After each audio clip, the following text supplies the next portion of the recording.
Hey guys, it's the team here at Authentic Mission, and we're gonna speak about libertarianism again. And today we're gonna do a follow up with BC Libertarian Party candidate Keith Komar. Cool. So Keith, the election ended on the I'm having a brain fart. What date did it end again? May 9th. Okay, cool.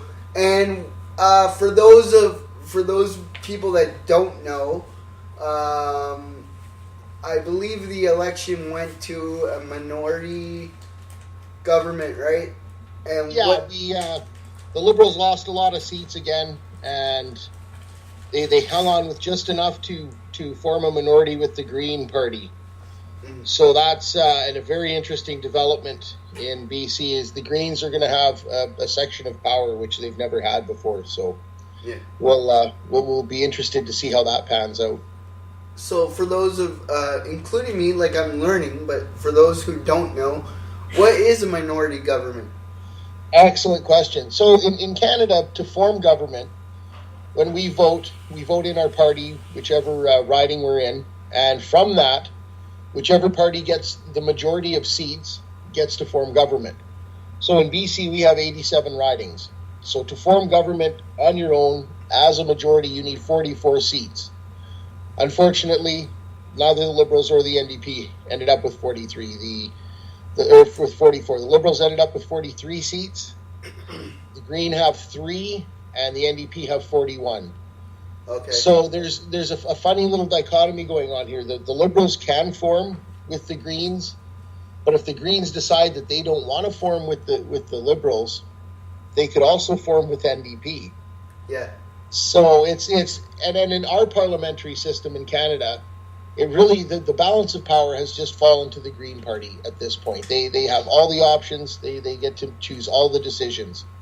Yeah. So it's a weird situation in Canada when we end up in these minority situations because the major parties really don't have any power at all. The minor parties are the ones that end up with the balance of power. They're going to get to pick and choose which parts of their platform they want to see the Liberals implement.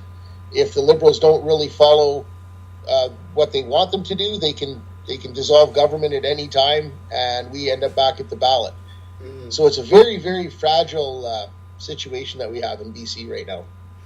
Yeah, I remember once being confused by this whole minority thing when I was just learning about politics and didn't really know about anything outside of the status quo.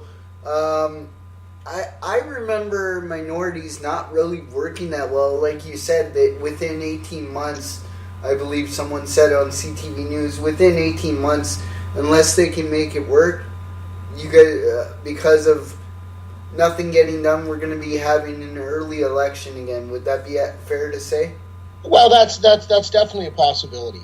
So we're as a small party, that bodes very well for us. We showed up at this election and we've got the best number that we've ever gotten in Canada. So from that, we would still be fresh in people's minds in 18 months if this dissolved. But it becomes, you're right. It's so hard to make these minority governments work because you have two different ideologies trying to steer the country. Yeah. One who thinks that they have a lot of power because they have 40 plus seats, and the other one who actually has the balance of power because he gets to dictate, only has 3 seats. So you have this larger body trying to force its agenda on the little body who's just trying to get a couple of things out, and it becomes this huge fight. So yeah. As the Liberal Party wants to roll out all of their platform, the NDP or the Greens will say, no, you're going to do what we want. Yeah. So that's why they become these minorities are very, very ineffective because you're fighting over agendas which are two different directions. Yeah. So what do you say that the this minority government says about the BC populace right now? Would you say that people are fed up with the status quo, or would you say that they just want change, or would you say it's both, or what? Well, I think everybody is tired of the status quo, but they have no options in BC in their mind. They're so scared of an NDP government or even worse, a Green government Yeah. That, and they don't see a right option. The Libertarians, we only had 30 candidates. So they didn't really see us as an option, as an alternative. So that people are feeling trapped. They didn't want to vote for the Liberals, but they're so scared of the NDP that they did their best to not elect the NDP. So you've got this downtown Vancouver core of NDP. And then you've got Vancouver Island, which is NDP and Green. And then you have the rest of the province that voted Liberal because they're scared of the NDP. Yeah. So again, there is no, in people's minds, they don't have a choice. They're stuck in this two-party system. I even noticed my total at the end was only 2.5%. Okay. And I've gone around town and I've talked, because I know at least 1,000 people in this town, and I only got 385 votes. So I wanted to find out what happened. And as I'm talking to people in town, the fear got the better of them again. Keith, I wanted to vote for you, but I was so scared of the NDP, I voted Liberal. Yeah. Well, and that's what we need to break in this country is we need to get people past the fact that it's not your responsibility to worry about who gets elected in your riding. Your only responsibility is to vote your conscience. Yeah. And then we need to break that. So that's I think the biggest problem here in BC. But people want change, but they don't see an alternative. They're scared of it. Yes. Their alternatives here are further left. Yeah. The BC Liberals are fairly left. And then you've got the Greens, which are very far left. And to be honest, the NDP is a little further left even than the Greens. Their policy is less centrist than the Green Party is here. Imagine that. Ooh. So, just out of curiosity, then, when did the Libertarians become established in BC? On May 9th. No, we've been a party since 1986, but we've really never had any traction at all. I call it the Basement Dungeons and Dragons Club. So we never really, we talked tough and we had our characters on paper and we were ready to go, but nobody actually did anything. Yeah. So we've at the most we've run was 17 candidates back in '96, and the party has been on life support ever since. When 2000 came around, Mark Emery convinced most of the party to run for the marijuana party in 2000 to help promote his cause, because he had some money and had some backing. So the Libertarian Party disappeared in 2000, and we've been fighting ever since to have relevance. So when I jumped on board, we went full bore at it and pulled out 30 candidates. So this is really the first time we've put together any type of offense against the state here in BC. So we've been around since '86, but we really haven't made any noise until just a few days ago. Now, you said you got how much was the percentage? I got 2.5% in my riding, 2.4% of the popular vote. Libertarians have really never broken 1% anywhere. So this election, there was two breakouts. There was myself here in my riding. I got 2.4%, and our buddy up in Nechako Lakes, John Rempel, got 4.5%. So he had a real breakthrough campaign up in Nechako Lakes and actually made a huge mark. As you know, 4.5%. You're almost. That's almost main party status. If you can get to 5% as a party, they give you main party status. So. Oh, okay. I never knew that. I never knew the number. Yes, and then each province is different, but in BC, our benchmark is 5%. So if we can get to 5% across the board, we become a major party. We start getting government funding. We start getting all kinds of perks that the other parties get. Okay, fair enough. Fair enough. So that actually, when you said that about government funding, for anybody that doesn't know, and again, I didn't know, does that mean that because you guys didn't have 5%, all your fundraising's been done independently? Yes. We don't get a nickel from anybody. Now, okay. You see, as the Greens, when they got their first seat, that opens up a whole coffer of government money. Yeah. And that's why you see once parties actually get to 5% or they get that first seat, they explode onto the scene after that. Because the government dumps a whole bunch of our taxpayers' dollars into this democracy. which I think is absolutely sick, and I would love to root that out. But it's there for now. So every time a party hits 5%, they start getting the government dole to promote their message. So what do you think, would you say, besides fear, what would you say basically saved the Liberals and the Greens? What would, besides fear, what would you say? Well, I think their track record economically in BC has been fairly solid. The Liberals, they tout a balanced budget, which we all know isn't true. They haven't balanced the budget. Our debt has gone up $20 billion in the last 5 years, so it's really not a balanced budget. But that being said, it's not out of control like the rest of the provinces are. Mm-hmm. So our debt is growing, but it's growing slowly, and it's actually shrinking to our debt to GDP ratio. So we're earning more money yearly than we're adding debt. We're still adding debt, but it's climbing at a slower rate than our GDP is. Okay. So there's small metrics that say that we're not doing too bad. We still have a AAA credit rating in BC. They haven't spoiled that on us yet. So the economy is fairly strong compared to the rest of the country. So it's kept the Liberals in power, and it's kept the people here from dumping them wholesale. Now the mainstream media keeps saying that Trump basically saved the Liberals on one sense. Would you say that might be true? And to be here, I'm just curious, what would you guys have done? Hypothetically, what would you have done in response to the tariffs, like that? I believe her name is Christy Clark. Yes. She made a comment about the tariffs. What would the Libertarians have done about the tariffs?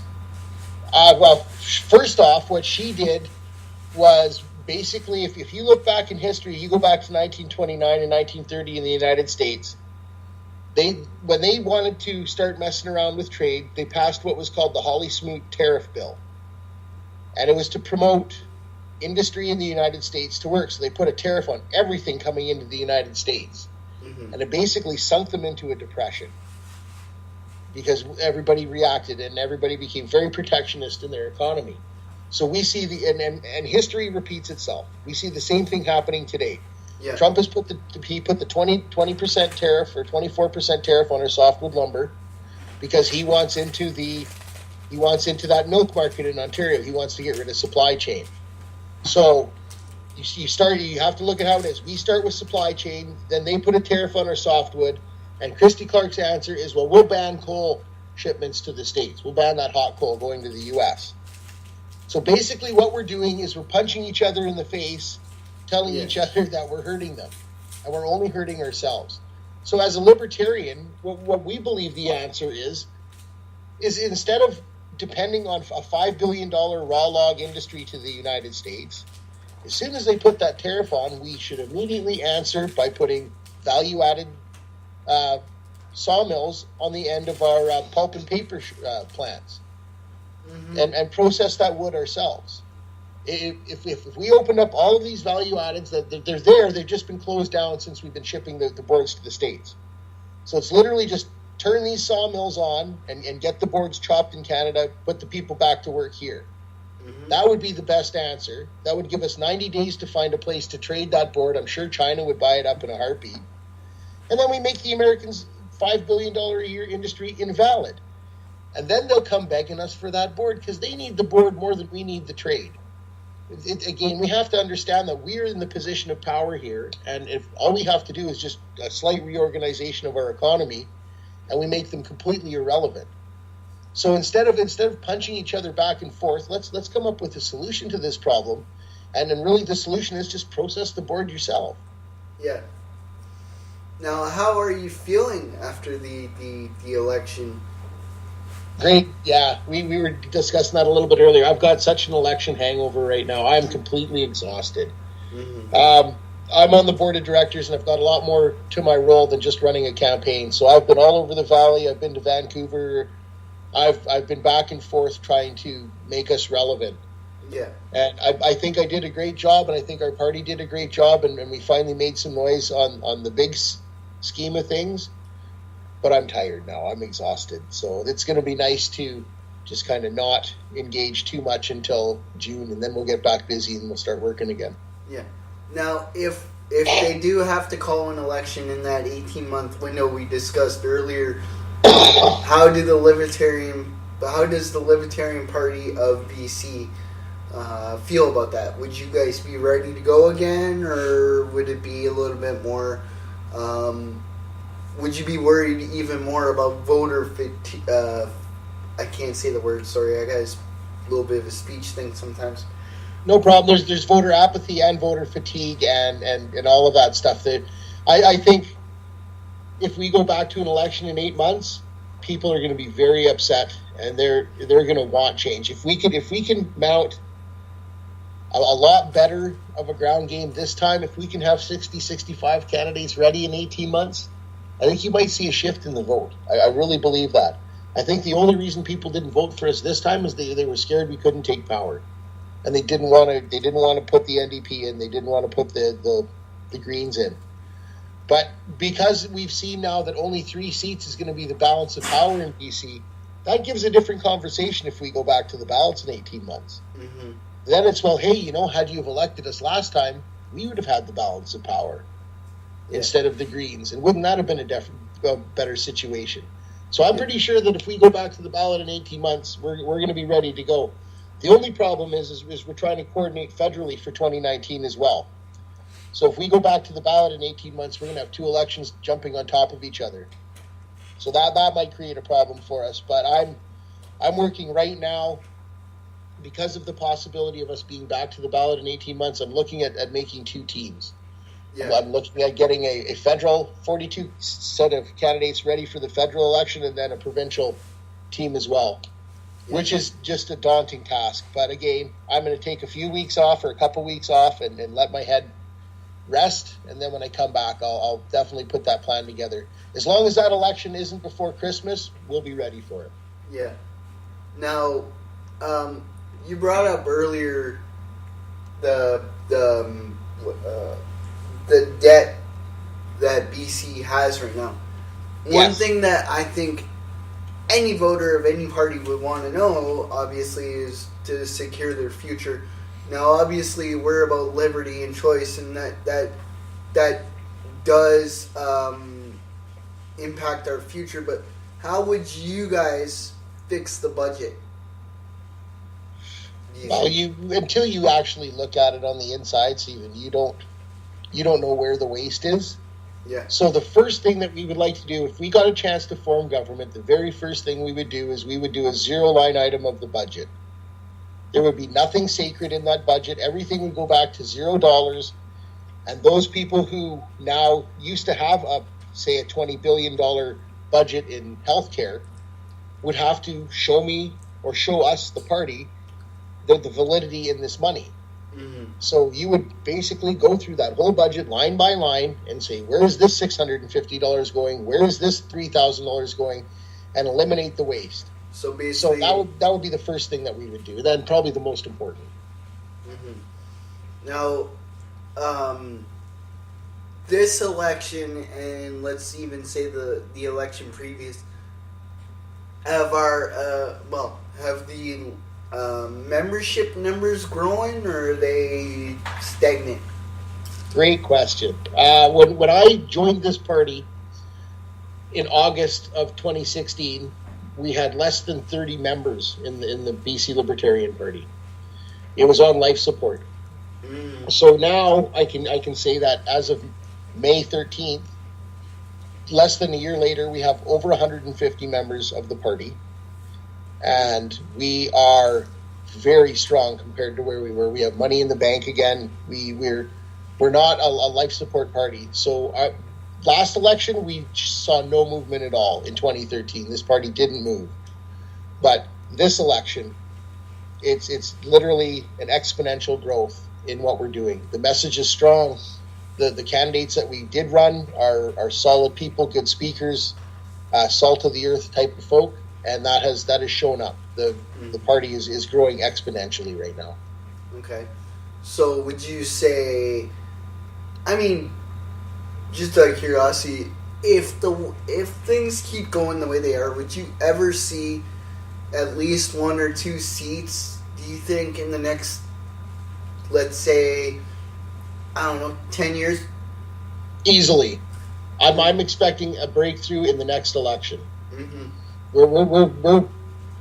We have taken some metrics from this election, and we've done some studying on where we are, and it's real early. It's only been 4 days since the election, but there's a couple of places where Liberty actually made a blip on the heartbeat scale, where it wasn't just this flat line where we get our standard 1% or less, and there's no pulse, and we're just there.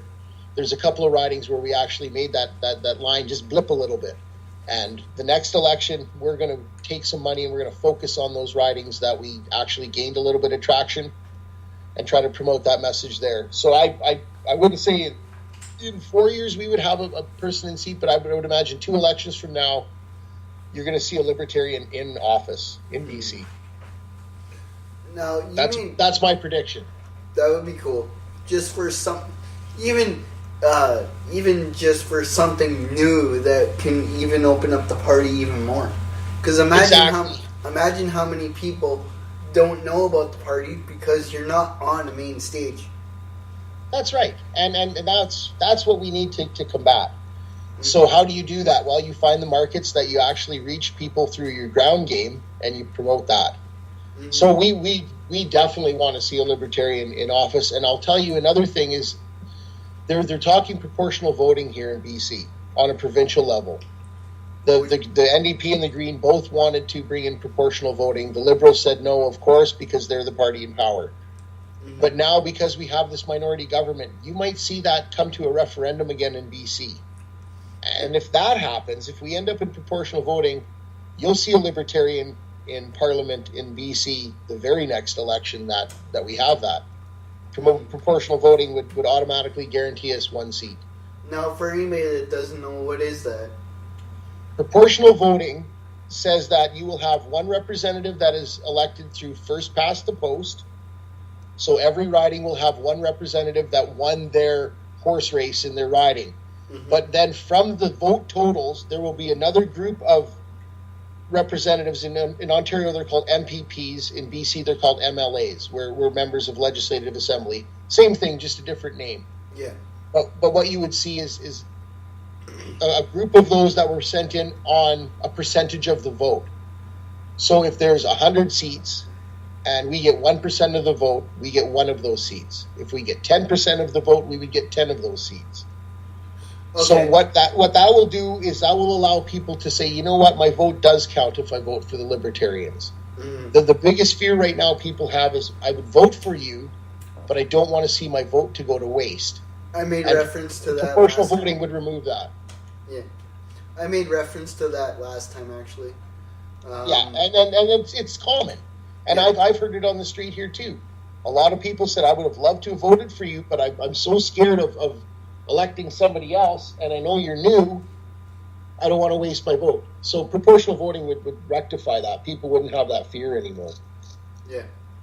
So you made reference earlier to, I could be wrong, but I think you called it Dungeons and Dragons.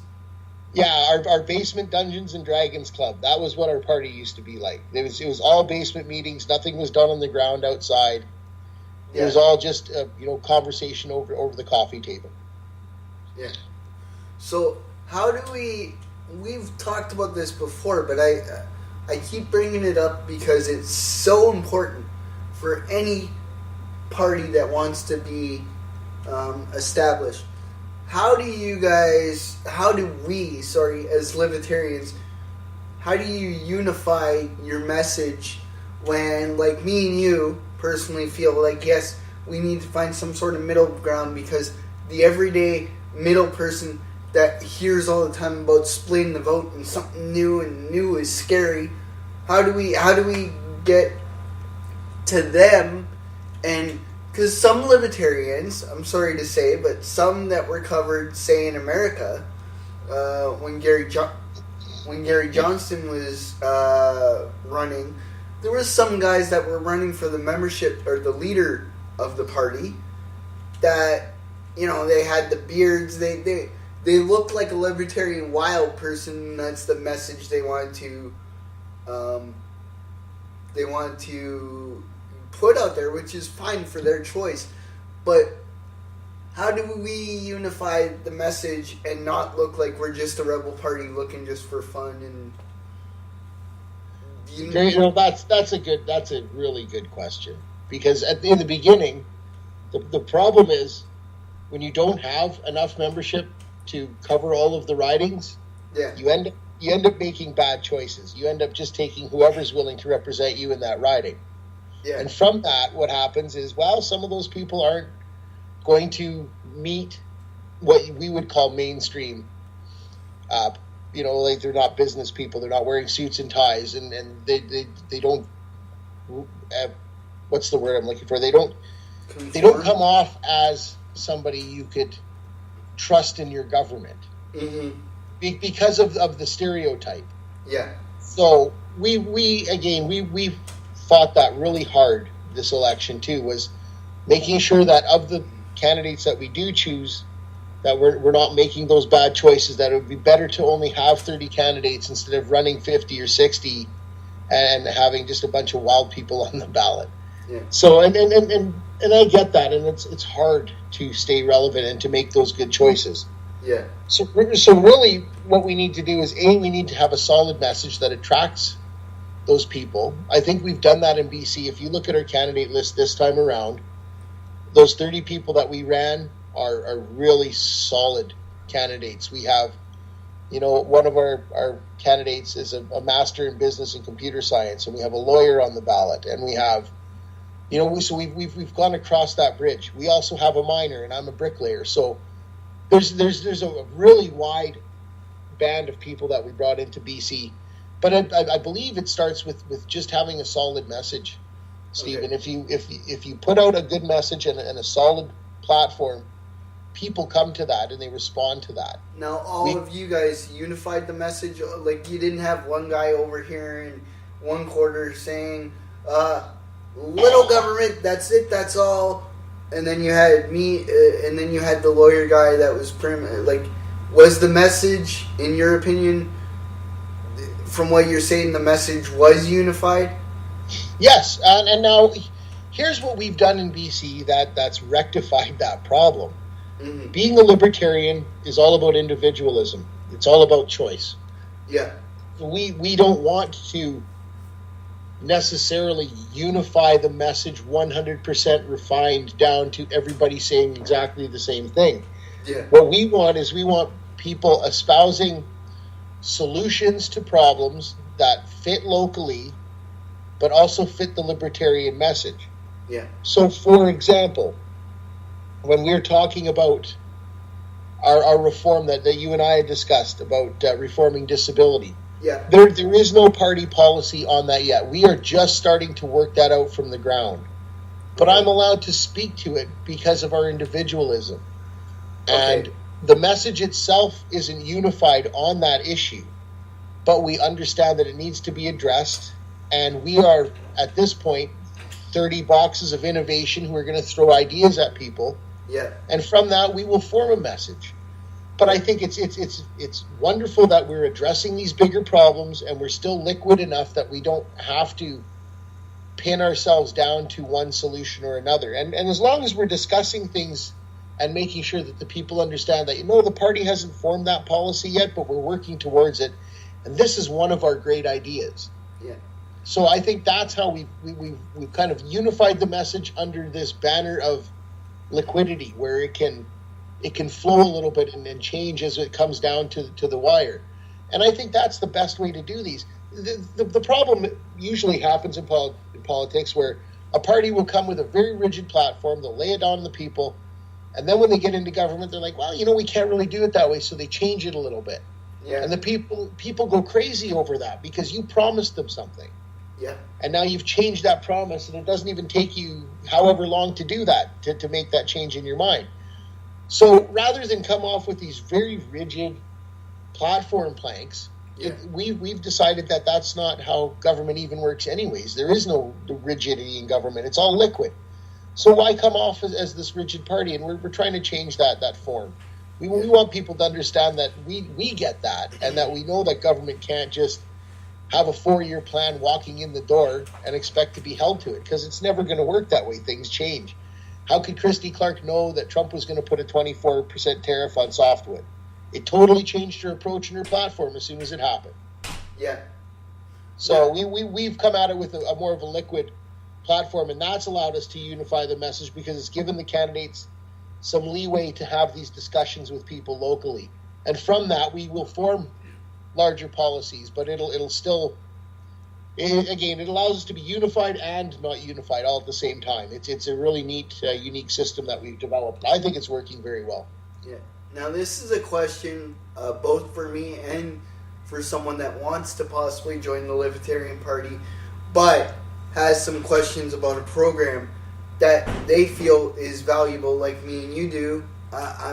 We used disability. I don't know what somebody else would use, but like, how would someone that knows that, like we do, that we need to speak to the middle class or the everyday people that are looking to change, how do we get through to, and I'm asking you this because you're working on it right now, how do we get through to party leaders to unify those specific messages? Because I've talked about disability more than once. Sometimes I don't get any response. Sometimes I do. I commented on it the other day, and I didn't get any response. But other times I've gotten responses where we've said this before, where it's like, no, this government should not have a role in this period. And I hear you, and it's a tough fight, and it's a tough camp. So to join the party, let's address that question. To join a political party is as simple as going to the web page, signing up, and saying, I want to be active and I want to get on the ground. Yeah. And every party would be interested in that. Now, the next question is, how do you affect policy change within a party as one person if you have an issue or something that rings true in your heart? Yours, of course, is disability, and the fact that we've discussed that a few times. I know I've caught your eyebrow with it. Oh, so yeah. How do you get into a party and affect that change? Well, in BC, it was easy for me. There was just a structure of a party. There really wasn't enough inside it to mount any type of opposition. Yeah. There wasn't enough people here to fight against these changes that I want to see implemented. And there was a unified group of us that joined the board. Mm-hmm. There was 4 of us right off the bat that were very like-minded and had a particular area that we wanted to go with the party. Yeah. So when the 4 of us joined the board together, we basically had sway in opinion at that point. Okay. So that was an easy fix for us. But I guess we could bring it to you, like, how would you do that in Ontario? Yes. Because you have an established party in Ontario. There's a full board. There's like that conversation is already had. So how do you get in there and you make that an issue? Yeah. I would address this as a question of equity in opportunity. Yeah. Because libertarians really, really, really can get behind giving everybody equity and opportunity. Yeah. So this disability program that I'm proposing is really about making sure that those people get to line up at the starting line equally with the people who aren't as disadvantaged. Yeah. And that's something that a libertarian can get behind.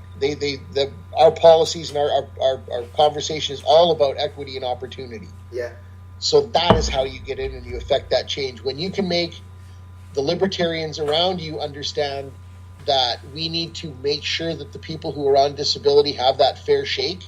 Yeah. And that it isn't equity and opportunity until you've given that to them, that opens the conversation, honestly, Stephen. And that's how I've won the hearts and minds out here, and we're starting to get some traction on how to reform that. Mm. So that's my suggestion to anybody else out there who wants to join any type of political movement that they align with mostly, but there's a few issues that they don't align with on. Yeah. Get in and make that change. Be the loud voice. If you want to be a politician and you want to sway the vote of 60,000 people in your riding, and you can't sit in a boardroom with 10 other like-minded people and sway their opinion, you might be in trouble in the political world, because that's your job. And if you can't even swing the 10 people around you, you're going to have one heck of a time with the other 60,000. Yeah. Let me give you a small example of something, just because there's more than just disability in my mind. I think a lot. I watch a lot of TV. I don't go out a lot. I don't do well. I just don't. But there's a couple things, for instance. Like, I made a YouTube video months ago about housing. Now, we both know Justin Trudeau said, we need more affordable housing, blah, blah, blah. We do. I live in a community living kind of setting where staff come in, they cook your meals, they do your stuff for you. Now, management doesn't like me because I'm a little bit of a libertarian, because I'm a growing libertarian, because we have a policy where I live, for instance, saying that we as tenants have a right to have a say in what's going on policies in terms of where I live. Like, let me give you one policy that I think is ridiculous. I live in a small community, okay? Everybody knows everybody. So where I live, the staff here are not allowed to be friends with us, let's say on Facebook, right? We're not allowed to be friends with any of the staff outside of the workplace. And I said, well, wait a minute.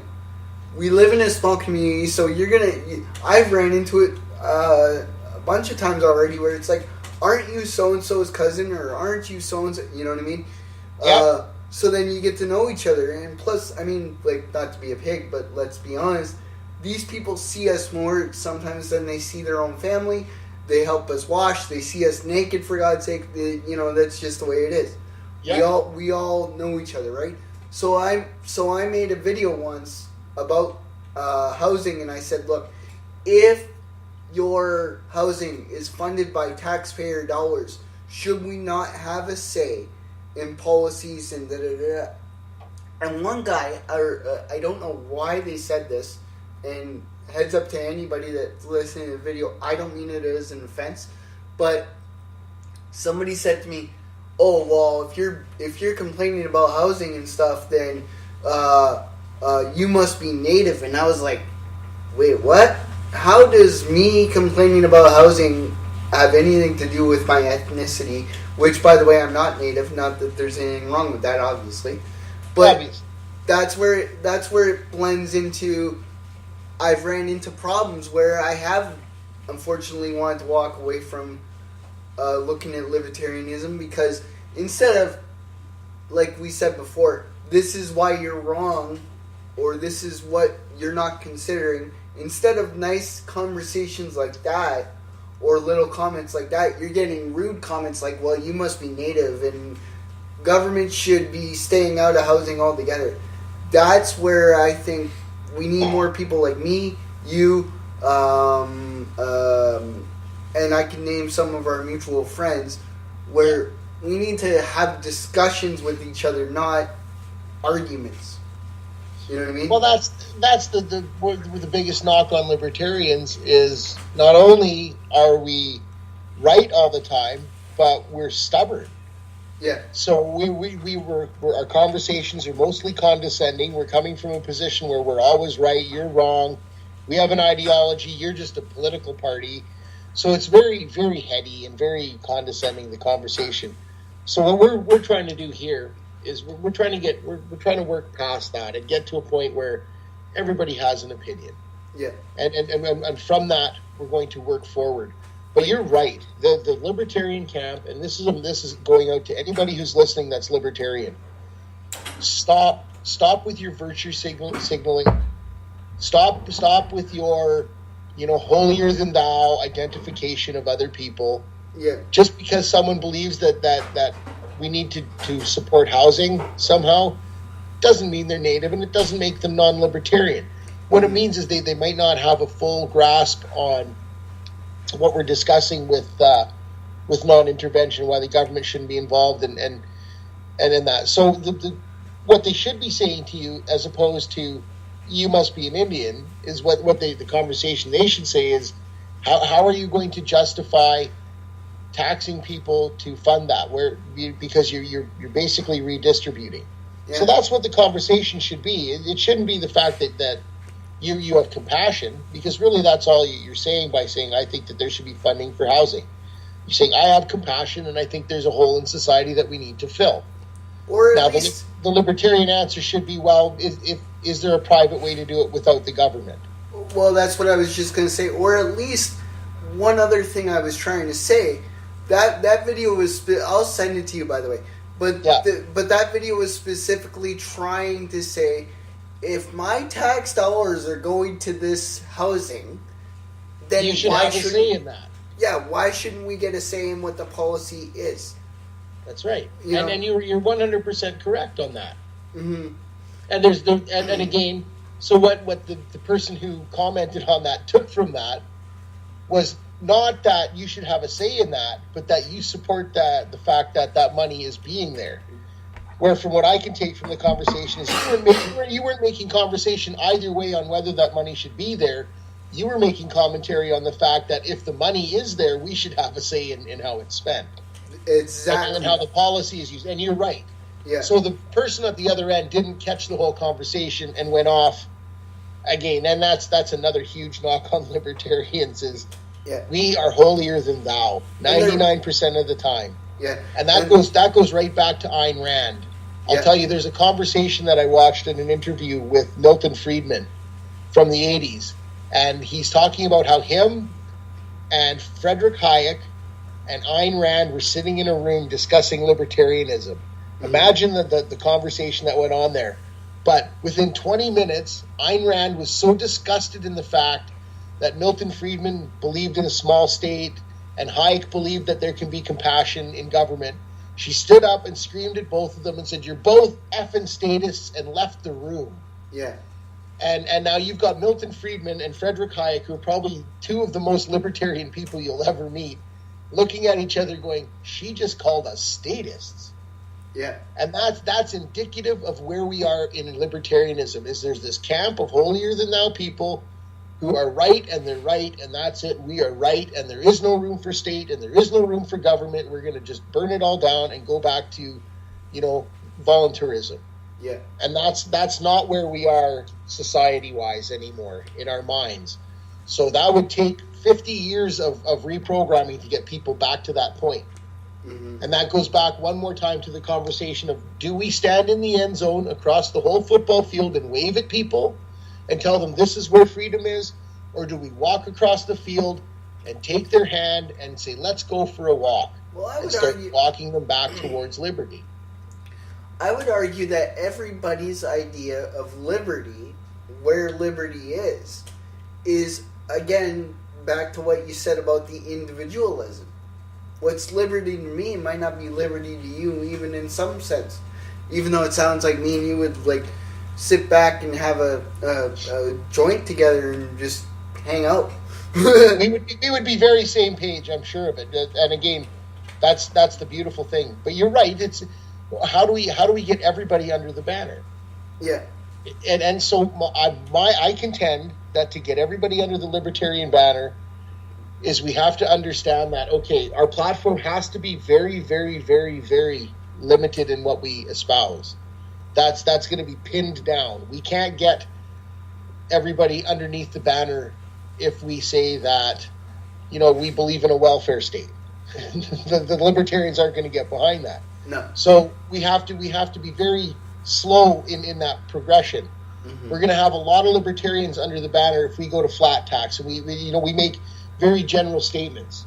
Yeah. And as we start to get these little bits of freedom back, that's when we'll have people coming on board. But we need to unify it early on. So I think by making the message as general as possible and allowing the candidates themselves and allowing the people to kind of be a little more liquid underneath that and give that individualism, that's how we're going to get there. That's how we're going to unify everybody under that banner. Well, I think we should. Well, we're certainly trying in BC, anyways. Yeah, I think we should honestly be able to at least give some sort of. And again, this is no disrespect to Alan Small. I respect the guy. I don't talk to him very much, but we are mutual friends on social media at least. But sure. When I first met him, I was trying to learn what libertarianism is and what's your stance on disability and stuff. And he, under his opinion, and that's why his opinion isn't, I'm going to say it's not wrong, but it's not right either, only because it's his opinion. So who am I to say what's right, what's wrong, right?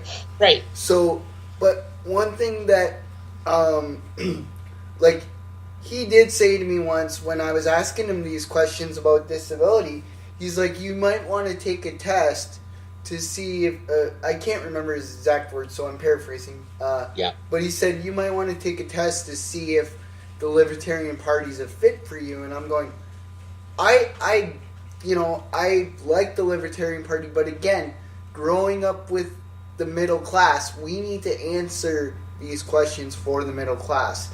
And that's why I keep repeating it. I'm not trying to sound like a broken record, but I just want to drive that point home like I'm sure you do. Yes. So,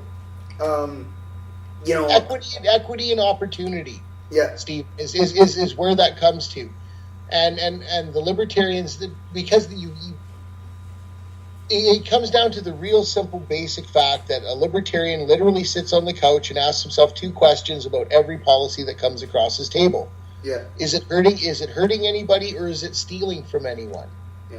Well, and we base everything on those two things. So when we get to disability, Stephen, the problem with most libertarians is you have to steal that money from somebody to provide it to the people in disability. Yeah. There is no voluntary system set up. Yeah. So that's where the hook is for the libertarians.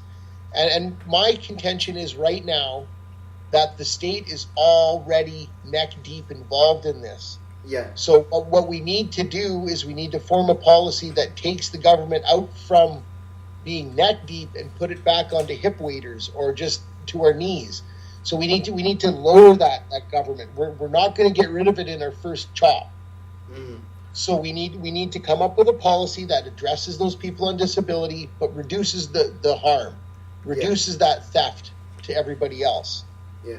And then while we're looking after these people, mm-hmm. and that's how I've been reaching the libertarians in BC, is telling them that, look, I understand that you don't want the state involved, but the state is already up to your eyebrows, and you're not just going to be able to cut that off tomorrow and not have people on life support. If you want harm reduction as a libertarian and you want to stop hurting people, the last thing that you can do is take away this social safety net that we've become so dependent on.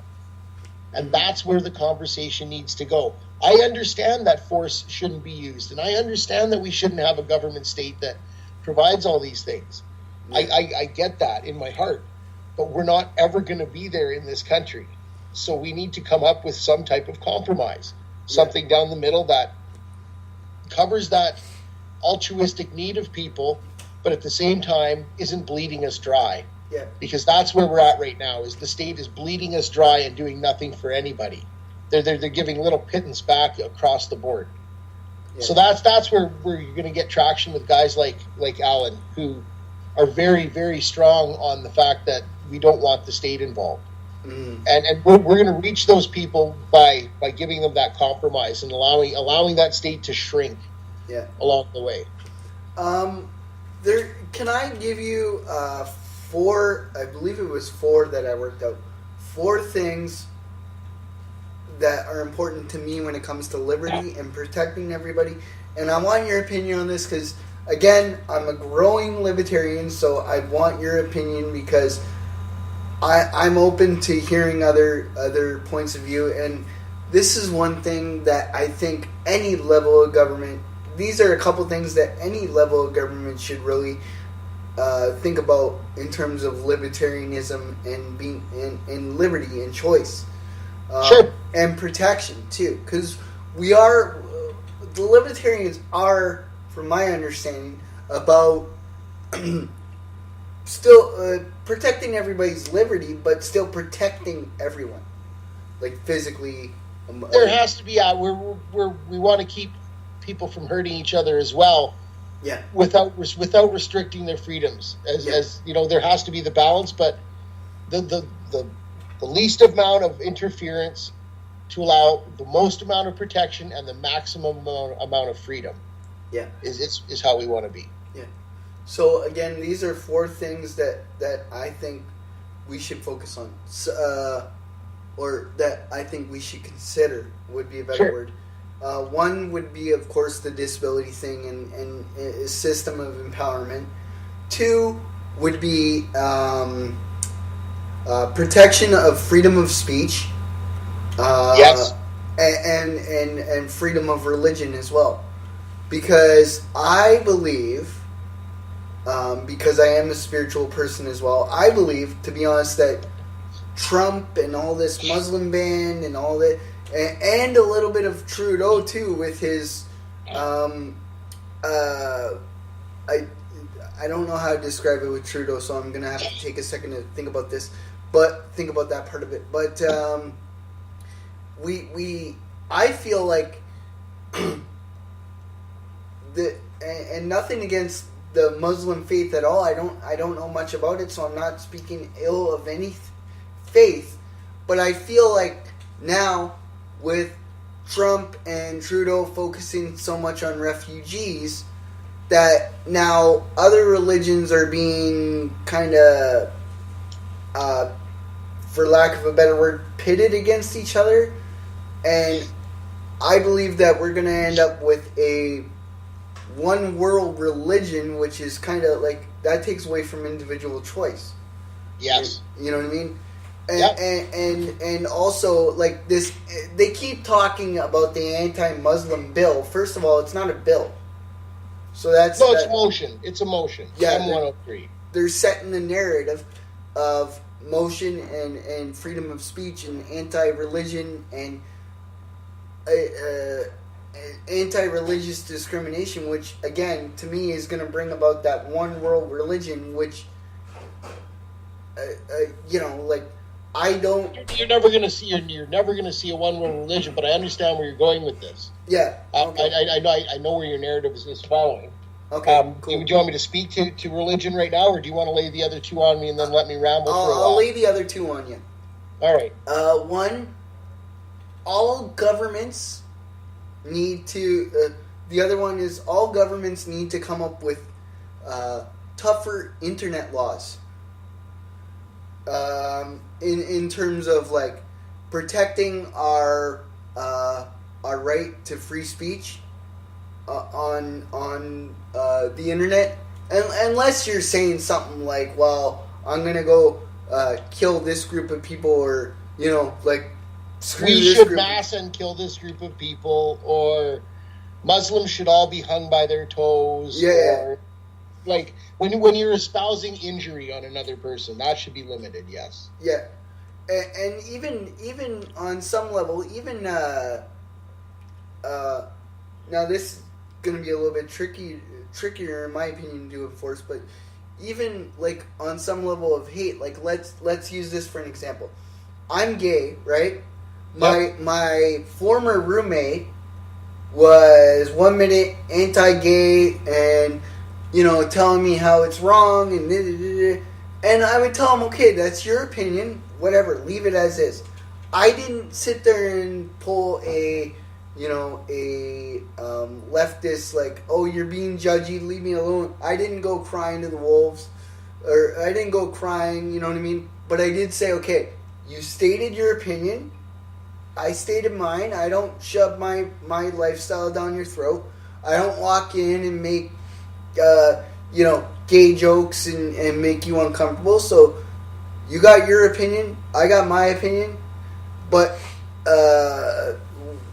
what I don't like and what I've had to deal with on social media is when I've said that to try and end it, then the hate just keeps coming. That's where it's got to stop. Is you stated your opinion, I stated mine. Let's drop it. You know what I mean? Don't keep going. Well, I hear you. I hear where you're going with that. Yeah.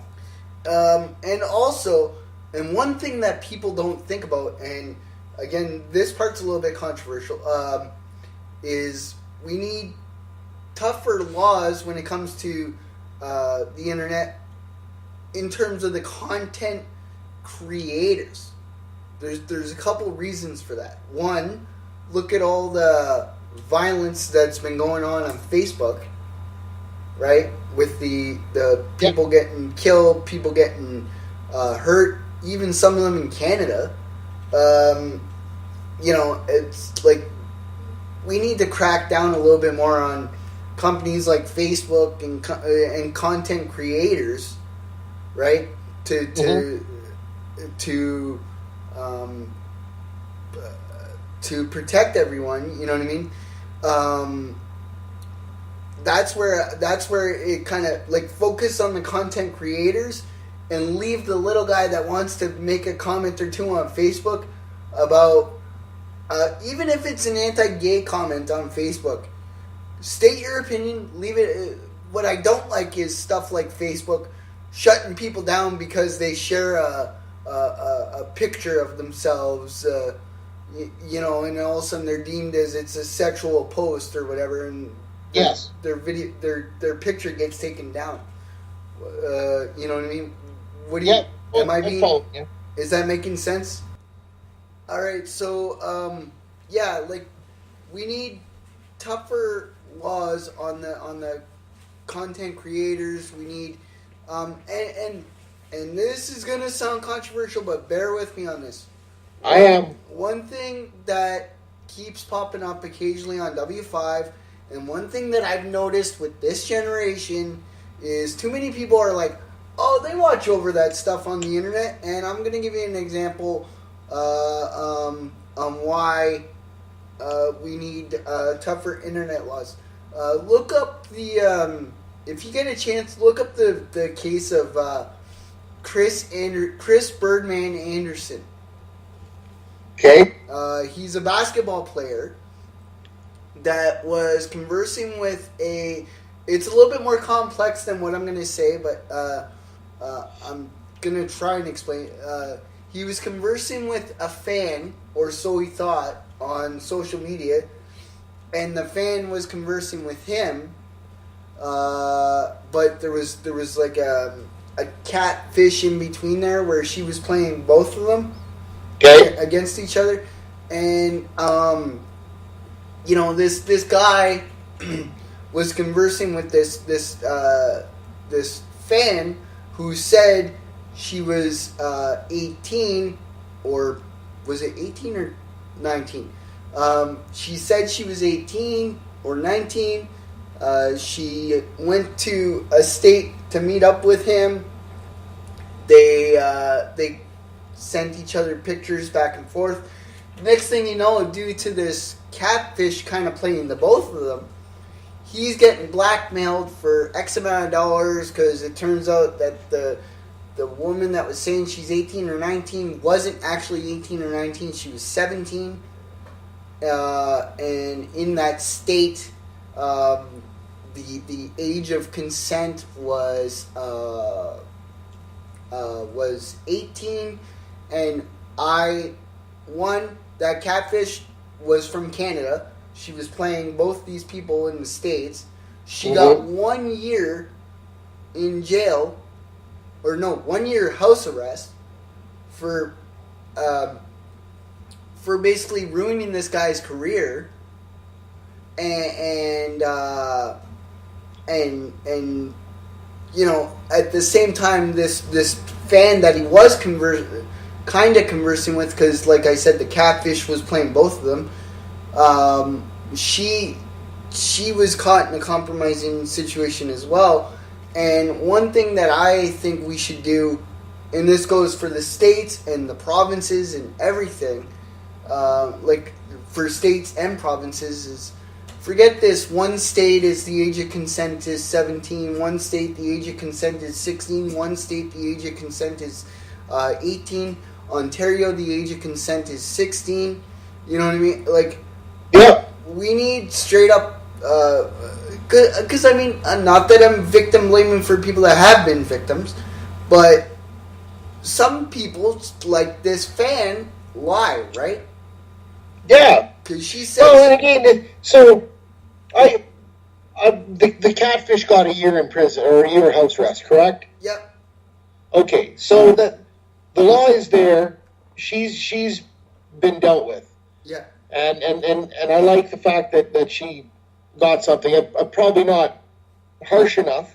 Yeah. For what she did. She ruined 2 lives along the way.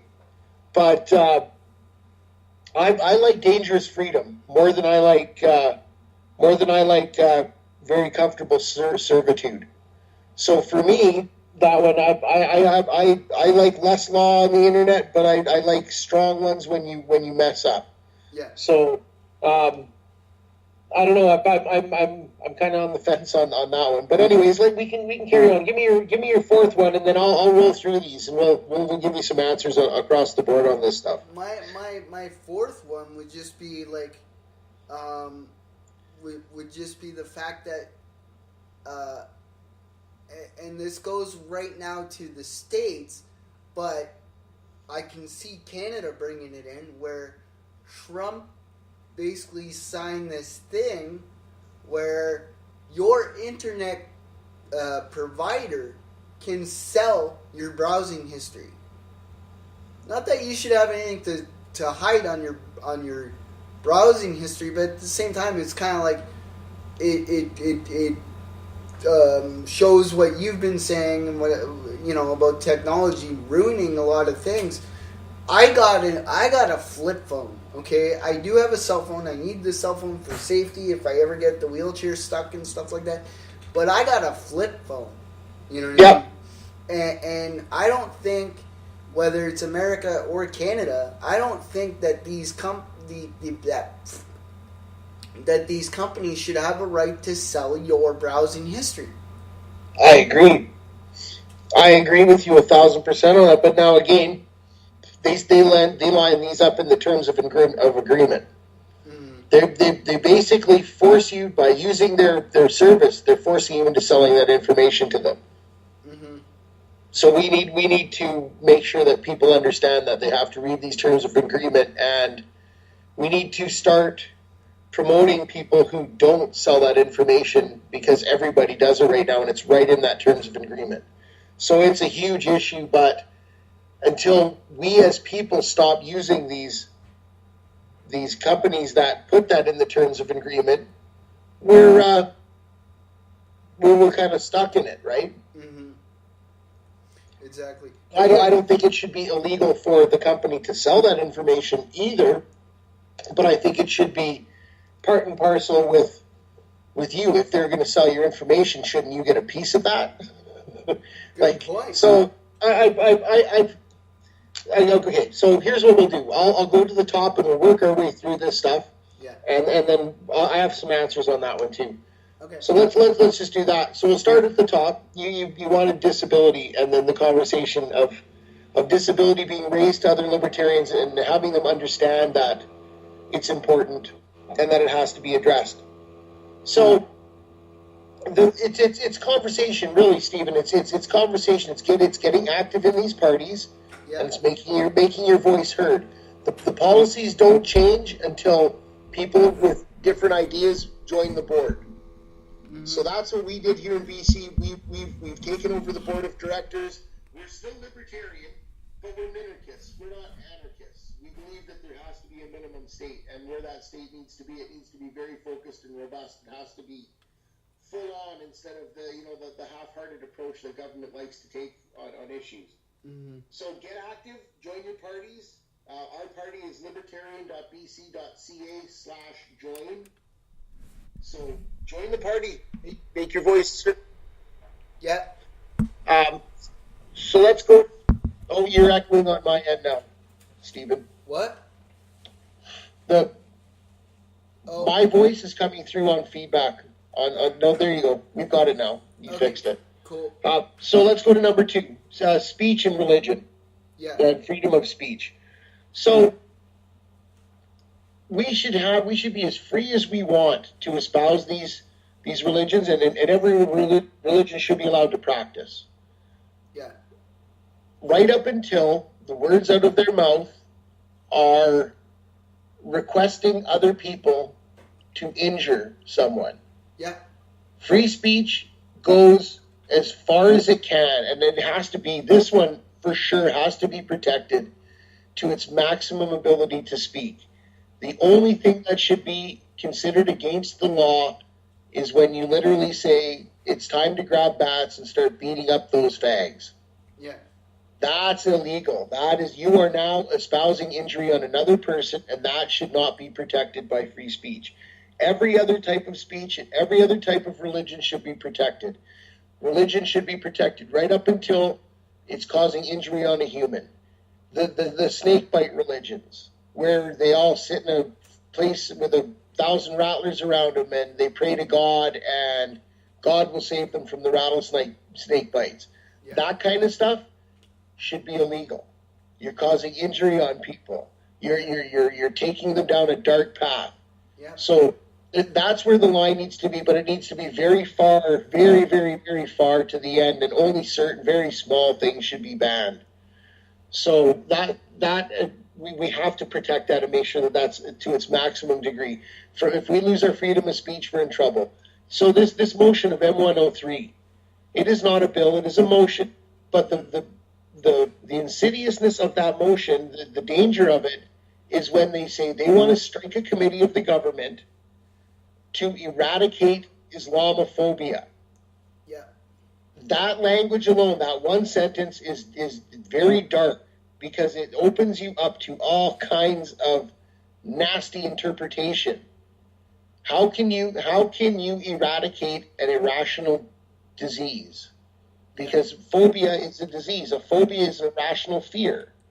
It's not a rational fear, it's an irrational fear. How do you eradicate that? You have to really think about that, because you can't eradicate an irrational fear. It's irrational. Yeah. People just have them. You can't get rid of an irrational fear of heights, or an irrational fear of closets, or an irrational fear of spiders, because it's irrational. You can talk and you can give that person psychological help, but you're not going to eradicate it. So we have to be very careful in these bills and in these motions when we pass them, as to the language and what it really means, because that opens up another motion later on for something that's even more insidious, and you can walk that line. And these are gateways into really, really, really dark legislation. So just again, let's be mindful of these motions when they come up. Next, we were talking about internet laws and making it tougher. Yeah. I roll that again with the freedom of speech, Stephen, is we have to be very mindful of what we're restricting.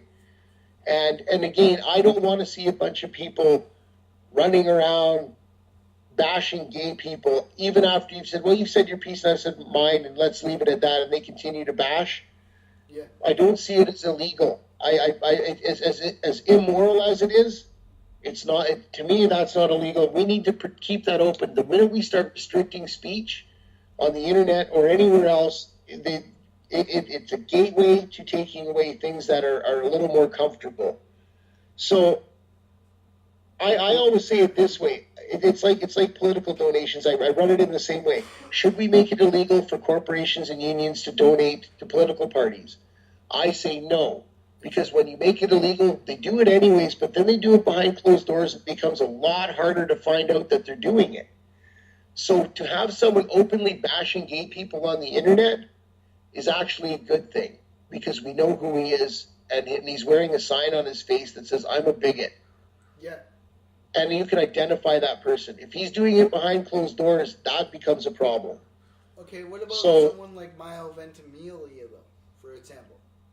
Go ahead. I missed that. What about someone like, just for a quick example, and then we can move on to the next one. What about someone like Mile Ventimiglia?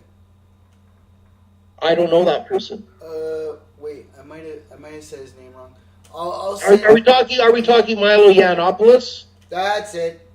He's the one that is openly gay, but he's talking about how when he was 14, he got raped or, sexually done, but that was a good thing when he said that. He said that was a good thing because it introduced him into sex and it was comfortable, and as awkward as it was, it helped him. Is that whole chain of conversation we're talking about when the whole world jumped on his throat? Well, look, that conversation specifically was a little bit controversial, but he brought up a good point. He said, now I didn't listen to the whole thing just because it was awkward, but that's just me. Yeah.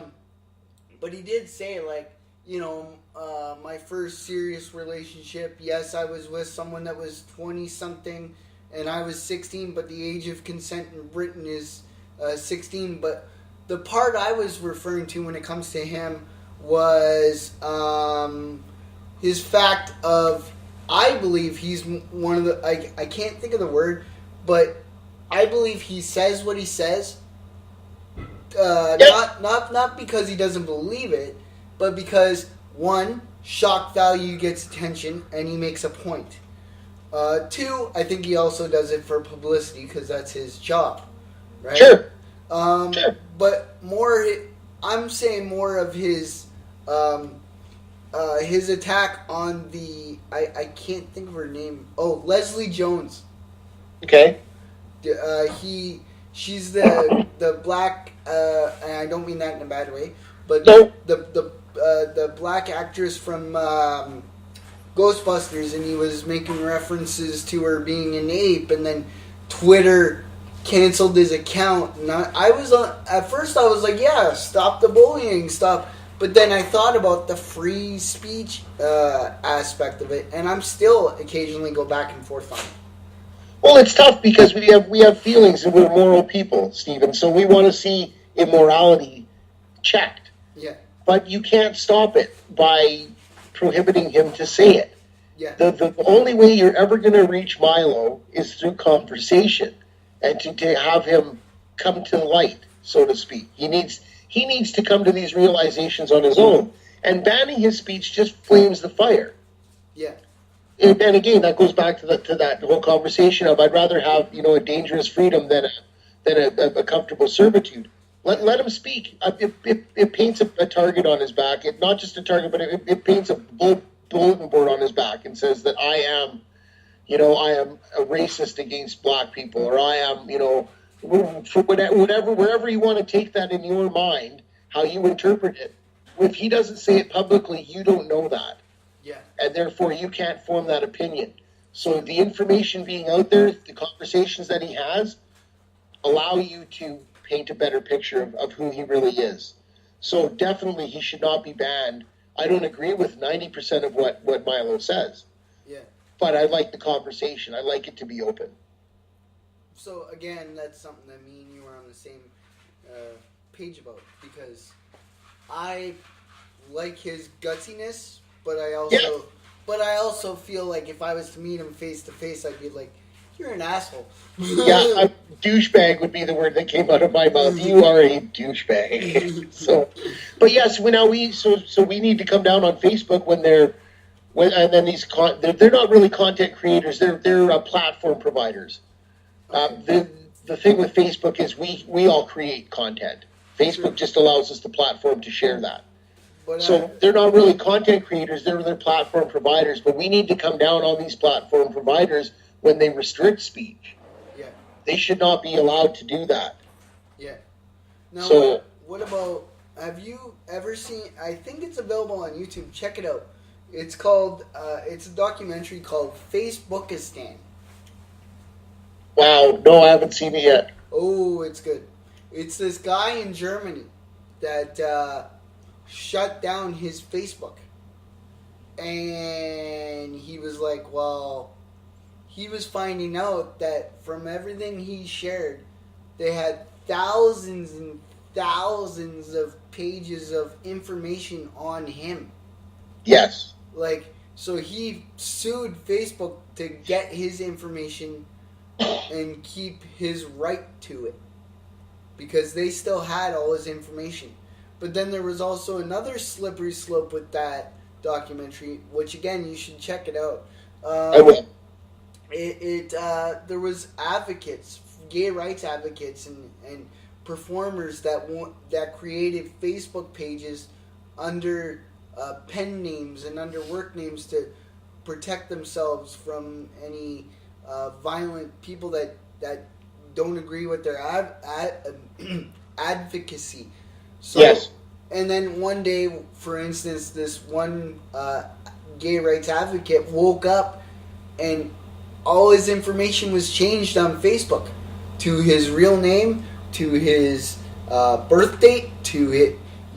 They changed it themselves once they figure out he was a pen name or and for me, some people create half. I call them half fake Facebook accounts because one, they could be trying to stay away from an ex. Two, it could be to protect themselves from any people that disagree with their advocacy and want to be hurtful about it. Or three, there's guys that have their advocacy and their work pages, and then they've got their personal pages where they just screw around and talk to their friends and family. So that's right, and their privacy should be allowed. Yeah. And so why is Facebook and then all of these other providers, that's our fourth question, right? Yeah. Why are all of these providers selling our information, and then why are we allowing it?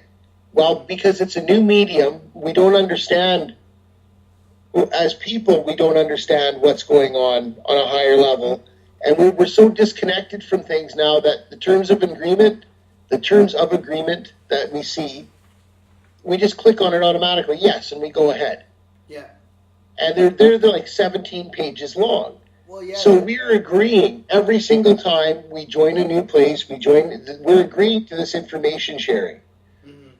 So we need to, you're never going to legislate it out, but what people need to do is they need to send letters to these providers. Like when I joined Facebook, I sent them a letter and said, look, I don't agree with your privacy laws.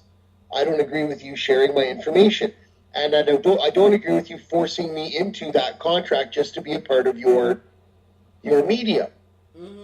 And their answer to me was, well, that's how we pay to put this up. So as they developed advertising, I've revisited that conversation with them and said, well, now you are no longer required to sell my information to keep your platform up. Yeah. So I would like a new terms of agreement. And I'm still battling with them, of course, because it's Facebook and they're huge. Yeah. But there will come a point with all of these people, as I have this conversation, that they will eventually allow me access and will not provide my information out to other people. Mm-hmm. But it's really an individual strength. You are your own boss, you are your own master, you are in control of everything you have, and you need to flex your own muscles to make these things happen. Yeah. So again, it's a tough way to say it, and it doesn't really protect you, but it should empower you with this conversation to say, hey, I'm going to take charge, and I'm going to make sure that they don't share my information. And the more of us that do that, eventually the pressure gets to them, and they remove that because they don't want to deal with 1 million people individually. Yeah. So should we do what Germany did, which was allow this guy to sue for his information back? Yes, of course we should. Mm. You bet we should. And then that should be open. That should be like, and that's what our court system is there for, is to adjudicate these injustices that pop up through the free market. Yeah. And that's exactly what the court system is for. You bet he should be able to sue. He should be able to win that case, and because he's right. That's his information, and he signed that, but again, he was forced into that signature. I got to be honest. I have poor eyesight, and I can't read that well. So a lot of times when I've signed up for Facebook and stuff, you couldn't cut through the 17 pages if you wanted to. Oh God, no! I just clicked agree. That's right. So now, and they prey on that. Mm-hmm. It's like it's literally like piranhas in the water. Mm-hmm. They're just waiting for you to jump in so they can eat all your information up. Yeah. So. And then we need to be vigilant to that ourselves, and we need to stop just clicking that terms of agreement. We need to revisit it. Ask them, you know what? You really want to make it complicated for that? Ask them for something in either Braille written or for an audio tape. Force them to make that into an audio tape. They'll let you sign up a lot quicker than you think they will if you keep pushing them for that type of stuff. Well, one last thing that, and then I want to know if there's anything else you want to talk about, and then I think we're good for this one. Sure. If that's okay with you. Yeah. Maybe this would be a better way to describe the one point that I brought up, which is age of consent being everywhere in terms of the states and in terms of... we didn't address that. I apologize. Yeah. Well, I thought of a better way to explain it. Okay? One, like I said with this Chris Anderson guy, that the fan openly admitted she lied. She told him she was 18, 19, something like that. I think it might have even been older. So one, you've got situations where people lie because they just want to live in the moment. Yep. And two, there is some people that will lie about their age for, and I'm sorry to say this, but this is the darkness of humanity sometimes. They feel so bitten by the world that they're going to lie about their age. Then they can go through the system and claim, and again, no disrespect to anybody that is a victim, honestly, but there is those small group of people that will lie just to get their, 15 minutes of attention or their little bit of money from criminal compensation or because they're scorned at an ex or something. Sure, that happens all the time. That happens in insurance businesses. You have people who are driving down the highway and step on their brakes and have you back into their car. There's a million different ways of saying that there's dirty, cheating people out there who are trying to buck the system, right? Yeah. When it comes to age of consent, and I said, it's 16 in Ontario. I don't know what it is in BC. 16 here. It used to be 14 in Alberta, but I think they've come on board and made it 16 now. Yeah, it was 14 here in Canada, in Ontario in 2008. But yeah. Now, personally, that's way too early. But one thing that happened, and this is why I think it should universally be one way, and that's it. I'll use the states for an example because it's the most recent thing. This guy in Arkansas, I believe it was. I could double check the state, but I believe it was Arkansas. He found out his 16-year-old daughter had relations with someone that was 21. So this father's response to create a sign saying such and such child molester lives on the first house on the right. One, he built a sign with an arrow and the guy's address and the guy's last name, and he called the police, and the police were like, hey, he didn't technically do anything wrong because the age of consent in this state is 16. So that's right. So again, this teenage daughter could have lied about her age. I'm not saying that she did. I don't know. I wasn't there. She could have lied. Second of all, even if she didn't, the guy didn't break the law. So why is this father allowed to create this sign and create slander for this? He shouldn't be. That's a civil case. He should be sued. Mm-hmm. And he should be allowed to sue. I'll give you one that probably going to raise about 3,000 eyebrows when they hear this. I was 26. My baby mama was 16. The woman that I spent 12 years with and had 2 kids with was 10 years younger than me. Mm-hmm. She was 16 when I met her. We started dating. I'm sorry that other people will take offense to that, but age is not the end-all, be-all of everything. I was very young, 26, and she was a very old 16. Mm-hmm. And it probably fell apart because by the time she hit 25 and she was moving on with her life, she wanted to actually be a kid now. She was too old, too early, and she wanted to be young again. Neither here nor there. That's not the question. The thing is, it was legal.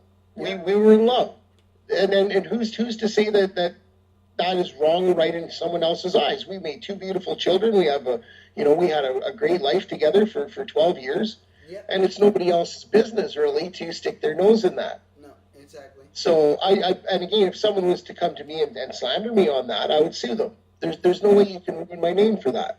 Yeah. So what would you do? Like, what do you think we should do to protect everyone? Leave the age the way it is, or make it all across the board 18? Well, yeah. So that's such a tough question for a libertarian, because I believe in ground up. I don't believe that everything is universal, and I think that there are kids in communities and in provinces that are raised differently than other ones. I think children that are raised in the city are a lot younger emotionally than children who are raised rurally, because the ones rurally are more active. Yeah. So I don't see a uniform. I don't think uniformity is the answer to that, but I think education is. I think everybody should know who they're talking to and where they're talking to and what those laws are. And if you're not educated enough to know where the laws are different, you shouldn't be talking to women in those provinces or states. Yeah, well, it also becomes confusing because when you got provinces or states changing the ages all the time. Like, I was talking to a friend of mine. I don't even remember what brought it up, but I was talking to a friend of mine, and he's like, he got kind of mad during our conversation. He's like, yeah, well, our government's so stupid, the age of consent's 14. And I looked at him and I said, not no more. So again, you're running into the problem where he wasn't agreeing with the age of consent being 14, but a lot of people still think that it is. Well, but again, that's their own ignorance. True. We've moved on, and you can't educate everybody, and it's really on the onus of the person. If someone steps into a trap because they weren't looking, it's their own fault. Yeah. Right? You have to own yourself, and you have to own your own decisions. Yeah. Right? So when I was dating the 16-year-old and I was 26, be rest assured I understood the law, and I knew where that was and where I could tread on that before I even talked to her, before I even engaged her in any type of conversation beyond hi. Yeah. So I'm just asking, really, it comes down to us needing to own ourselves a lot better. We don't own our own situation, and we need to do better at that as people. So let's all go and educate ourselves. If you're not educated on the laws in Arkansas, don't talk to women in Arkansas. Yeah. Right? Or if you're about to talk to a girl, say you're on a Facebook or you're on a dating site or you're at wherever, and she says, hi, I'm in Louisiana, I'm 16, put the conversation on hold for 5 minutes, open up another window, Google it, and know where you're safe and where your boundaries are. Okay. You raised a good point. I was just asking in terms of protecting everybody, because it's about protecting potential victims, but it's also about protecting potential for lack of a better word, accidental perpetrators, for lack of a better word. Sure, sure. And then you again, though, you have to keep it to the point where it's maximum freedom, minimum protection, but just enough there to make sure that everybody understands what's going on. Yeah. We have the laws in place right now to deal with pedophiles. Mm-hmm. I don't consider myself that I was dating a 16-year-old girl when I was 26, that I was a pedophile. I don't agree with that. Mm-hmm. I liked older women. I like younger women. I like people, and I fell in love with the person. I didn't fall in love with their age. That wasn't a mitigating factor in me dating her. I really liked who she was. But again, there are laws there to protect children, mm-hmm. and we just need to educate ourselves. We need to take some of that personal responsibility. I understand that there has to be stuff there to protect people, and there is laws there to protect people. They're there. But we also have to take some onus on that on ourselves and understand what the laws are so that we can live within that framework. Yeah. And again, if you find the laws unjust, then buck the system. But I don't there's ways to do that. I'm just asking that specific question because it seems to be a little bit of a hot button topic with certain shows that talk shows, movie, and Milo brought it up too because right on TMZ or whatever it was, he was like, "Yeah, I was a victim at 14," and he wasn't. He was like, "I wasn't a victim." That's right. That's what. And then he's telling you straight up that at 14 he was capable of making those decisions, and not everybody is, but he was. But so that's why these laws, if we make them uniform, one size fits all very rarely works anywhere in the world, anywhere in life. Period. One size fits all. We're so individualistic that one size fits all is just it's tough to envelop everybody with that type of a system. Yeah. All right, cool. Anything else you want to add, dude, or we got? Well, we're all working really hard, I think, for the same thing. We all want to be free. We want to protect our freedoms. So when we're out there in the day and we're doing our stuff, let's educate people on what we're doing. I think that's the best way. Liberty's not going to come from a pulpit. Yeah. We're not going to get freed by someone standing at the top of the podium and talking to us. We're gonna become free when everybody understands what freedoms are, and that they start from within us and they work forward. They're not handed down to us in edict, right? We live our lives daily, and we're free as people, and we only are restricted by the choices that we make. Mm-hmm. So, if everybody understood that and we lived a moral life, we could eliminate a lot of these rules, a lot of the stuff that we do, and we could get back to freedom. And I want everybody to try to practice that a little bit. All right. And again, for any viewers, where is the website and the Facebook page, and what do you type in? You betcha. Libertarian.bc.ca is our party site. That's our provincial site. Okay. And you can find me on Facebook, Keith Komar, Komar. And you can also go, I've kept my Libertarian page open. It's Keith Komar, Libertarian, Kootenai East.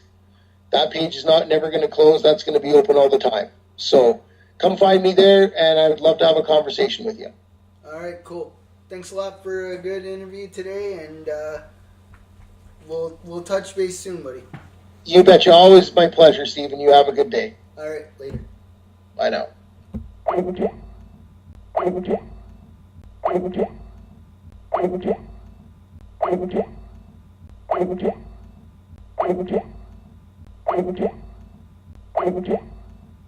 Okay.